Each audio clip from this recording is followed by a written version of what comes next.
Vous voulez briller devant la machine à café, mais vous n'avez pas le temps, pas envie de vous farcir la lecture des journaux du matin?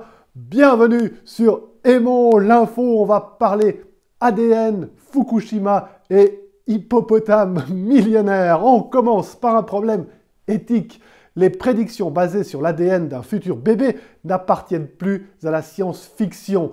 Genomic Predictions, une compagnie américaine, propose désormais de tester le risque de cancer, de diabète, de maladies cardiovasculaires ou de nanisme des embryons lors d'une fécondation in vitro. Mieux, ou plutôt pire, d'ici une dizaine d'années, son fondateur, Stephen Hugh, assure pouvoir estimer le QI probable de l'enfant à venir.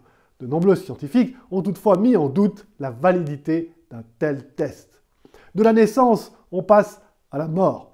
L'accident nucléaire de Fukushima en 2011 au Japon a eu des conséquences plus graves encore que rapportées.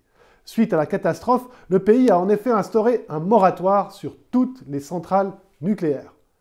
Résultat, les prix de l'électricité ont tellement augmenté que de nombreuses personnes ont renoncé à se chauffer, ce qui a entraîné une surmortalité de 1280 personnes, soit 10 fois plus que les victimes des radiations.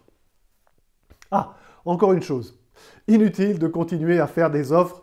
La baignoire en cuivre en forme d'hippopotame grandeur nature proposée à la vente par Christie's à New York a trouvé preneur pour 4,3 millions de dollars. Le vendeur de cette œuvre de François-Xavier Lalanne, exécutée en 1969, a ainsi obtenu une plus-value de 2500%. Allez, prenez soin de vous.